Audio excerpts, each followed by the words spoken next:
ఎప్పుడు chicken, mutton బిర్యానీయేనా? So, ఈసారి పన్నీర్ బిర్యానీ చేద్దామా? టేస్ట్ చాలా బావుంటుంది. ఈ పన్నీర్ కూడా విరిగిన పాలతో ఇంట్లోనే ప్రిపేర్ చేశా. ఫస్ట్ పన్నీర్ ముక్కలకి ఉప్పు, కారం పెట్టి బాగా కలిపి పక్కన పెడదాం.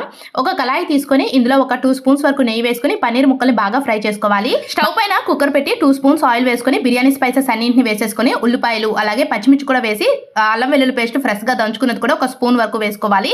ఇందులోనే 1 కప్పు క్యారెట్, 1 కప్పు పొటాటో అంటే బంగాళదుంపలు, నెక్స్ట్ ఒక 2 టమోటాలు కూడా చిన్న చిన్న ముక్కలుగా కట్ చేసుకొని వేసుకోవాలి. ఇందులో ఒక 2 స్పూన్స్ వరకు కూడా ధనియాల పొడి, టేస్ట్‌కి తగ్గట్టుగా కొంచెం కారము, అలాగే కొంచెం సాల్ట్ వేసుకొని బాస్మతి రైస్‌ని కూడా కడిగి నేను ఇక్కడ 2 గ్లాసెస్ వరకు కూడా బాస్మతి రైస్ తీసుకున్నాను. సో, ఇక్కడ మీరు 3 ½ వరకు వాటర్ వేసుకుంటే సరిపోతుంది. మనం ముందుగా నెయ్యిలో ఫ్రై చేసి పెట్టుకున్నాం కదా, పన్నీర్ ముక్కలు కూడా వేసేసి టేస్ట్‌కి తగ్గట్టుగా ఉప్పు, కొంచెం లెమన్ జ్యూస్ వేసుకొని కుక్కర్ విజిల్స్ ఒక 2 విజిల్స్ వచ్చేంత వరకు కుక్ చేసుకుంటే సరిపోతుంది. చక్కగా మనకి బిర్యానీ రెడీ అయిపోయింది. టేస్ట్ అయితే చాలా బావుంటుంది. మీరు ఒక్కసారి ఇంట్లో ట్రై చేయండి. పిల్లలు భలే ఇష్టంగా తింటారు. వీడియో నచ్చితే లైక్